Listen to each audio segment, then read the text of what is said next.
میں مانتا ہوں کہ یقین کرنا مشکل ہوتا ہے، اور کسی کو کہہ دینا کہ تم صبر اور یقین رکھو یہ بہت آسان ہوتا ہے، خاص طور پہ اس وقت جب ہم اذیت میں ہوتے ہیں یا ضد کر رہے ہوتے ہیں۔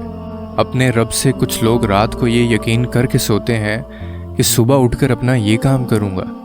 ایسا یقین کیوں نہیں کر پاتے ہم اللہ پر کہ اس نے جو سوچا ہے اچھا ہی سوچا ہوگا، بہترین ہی سوچا ہوگا، اور پھر ناممکن کو ممکن کرنا ہی تو میرے رب کا کام ہے۔ وہ تو ہر چیز پر قادر ہے، دلوں کو بدلنے پر قادر ہے۔ اس سے بڑی اور کیا بات ہوگی، کیا یقین ہوگا کہ وہ دل بدل دے گا، وہ ہنسائے گا، وہ خوش کر دے گا، وہ سکون عطا کر دے گا، وہ سنوار دے گا، وہ قرار دے گا۔ وہ تمہارے دل کی ہر چھپی ہوئی تکلیف کو جانتا ہے۔ تم کہاں کہاں چپ رہے، کہاں کہاں صبر کیا، وہ سب جانتا ہے۔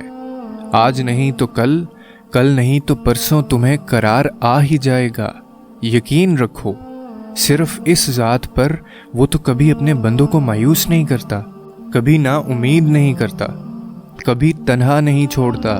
جو بھی بات ہے سب بکھرا پڑا ہے تو اپنے رب پر چھوڑ دو کہ میرا رب جانے اور اس کے کام جانے۔ وہ اپنے بندوں کے ساتھ کبھی زیادتی نہیں ہونے دیتا، خاص طور پہ وہ لوگ جو اس پر یقین رکھتے ہیں۔ وہ تمہاری شہرت سے بھی زیادہ قریب ہے، اور یہ کتنا خوبصورت احساس ہے نا کہ کوئی انسان اگر ہمیں یہ احساس دلا دے کہ وہ ہمارے ساتھ ہے تو ہمیں کتنا اچھا لگتا ہے۔ اور ایک ذات ایسی ہے جو تمہیں یہ کہہ رہی ہے کہ میں تمہاری شہرت سے بھی زیادہ قریب ہوں، اس کا مطلب ہے کہ وہ کبھی کہیں گیا ہی نہیں۔ تو یہ سوچو کتنا خوبصورت احساس ہے۔